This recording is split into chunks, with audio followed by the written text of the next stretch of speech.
Good evening. First tonight, an exclusive report exposing letting agents prepared to select tenants by their race.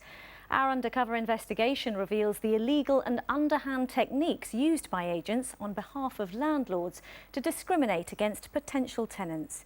It comes 45 years after the introduction of race laws to stop discrimination after notorious signs in the 60s saying no blacks, no dogs, no Irish.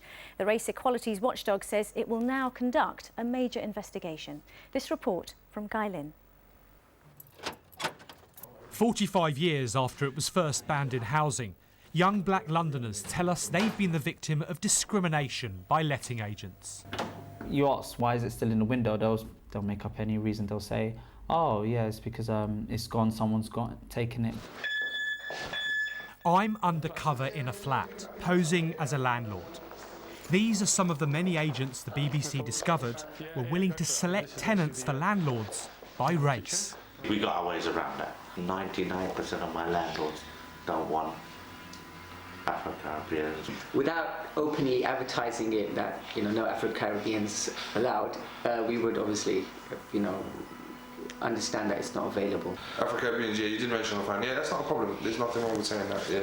The Race Relations Act outlawed discrimination in services in England, Scotland and Wales, such as adverts stopping black people renting houses. Today, it may be more subtle. We don't say to them no there and then, but we say, OK, we're going to have to come back to you, and then we don't call them back. They won't basically advise them of this property being available. Now, would any of them do it in practice? Two researchers, one black, one white, will try to get a viewing on a flat we've put on the market. First, at this agency, the black researcher is fobbed off repeatedly. I'll give you a ring on Monday. Right. I haven't got confirmation. Once I do, okay. I'll put your details. Yeah, you got it, yeah. Compare it with the white researcher. What sort of time you want to do on Wednesday? Maybe 4:30? That'd probably be better, yeah. At a second place, our white researcher gets an appointment straight away. Tuesday. Okay. Is that okay? Tuesday's fine, yeah. But when our black researcher asks to view the same flat, definitely still available. I'm afraid that's already gone. It's already gone? Yeah. Do you know if there's going to be any viewings at all? No, it's already gone. It's just gone? Yeah. I felt, why should he discriminate me for not having a place because of the colour of my skin? And then, I left there angry. What sort of time you want to do on Wednesday? We showed the footage to Tinchy Strider, a Brit Award-winning pop artist who's worked hard to battle discrimination. I'm still here trying to think, did I really see that? And they seem so okay about it. They don't feel like they're doing anything wrong. That's what I'm confused about. So was that the most shocking thing? Almost like the casual with casual it. Aspect Yeah, that's what I'm in shock. I'm thinking it's not. They wasn't saying as if they was trying to hide it. It was just like, yeah, this is the way it is. It's like the point of it. How do I know that? Or maybe I didn't want to see somewhere where they're like, okay, what's his background now? He can't view this. After getting no response from any of the agents, we wanted answers from two who discriminated. Guy Lynn from the BBC. Can I just ask you if you're aware that it's against the law to agree not to show people a flat because they're Afro-Caribbean? Yes, it's against the law, but it's something that you requested. So you'll agree to do anything, basically? I don't say I would agree. This one refused to open the doors when he saw us arrive. Excuse me, can I ask you a question, please? Could you come and talk to us, please? And we found many more prepared to act in exactly the same way. Whatever economic pressures they may be under to keep clients happy, agents should never agree to discriminate. As a result of our findings, the Equality and Human Rights Commission has now told the BBC that they'll investigate. Guy Lynn, BBC London News, Central London.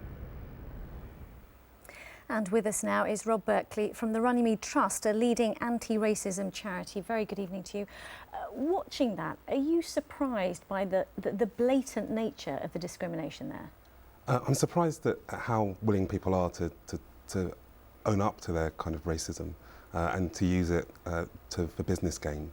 What they're doing is against the law, and those laws have been hard fought for by black communities, by all communities, and I worry that there's not enough protection to address this problem. And as we saw there, this is agents prepared to do this on behalf of landlords. You're saying there's not enough protection. What would you like to see? I'd like to see somebody prosecuted for some of this behaviour. I think it's amazing that nobody has yet been prosecuted. So I'm very pleased that the Equality and Human Rights Commission will be launching an investigation. But is that enough? I wonder. But isn't the nature of what we saw there, I mean, you know, these were undercover reporters, otherwise we wouldn't necessarily know that it even goes on, and certainly hard to prove. How widespread do you think it is? Well, we did a survey over the summer and found that as much as 30% of Black Caribbean people were saying they've been discriminated against in seeking private housing. So this is a significant problem. And something which we think is a thing of the past, the no dogs, no blacks, no Irish kind of quote that gets bandied about as if that's history. Actually, that's a real reality in our city now. How disheartening is it to hear things like that? As an organisation, we've been running for 45 years, struggling against this kind of practice. But what we are hopeful about are that people are shocked by this kind of behaviour, and landlords have families, have friends, and we need to talk to them about what exactly they're doing around addressing racism. And in letting agents particularly, that industry itself, what can be done there specifically? Well, there is self-regulation. So the National Association of Estate Agents, National Landlords Association and others need to strike some people off, need to make it very clear that it's not acceptable and not professional to behave in this manner. So show some consequences? Absolutely. It seems that currently you can seek to just gain, to get business gain and get financial gain from breaking the law, and that's not acceptable. Rob Berkeley, many thanks indeed for your time this evening. Thank you. Well, you can see the full undercover investigation on letting agents on Inside Out London. That's tonight at 7:30 here on BBC One. Coming up later in the programme,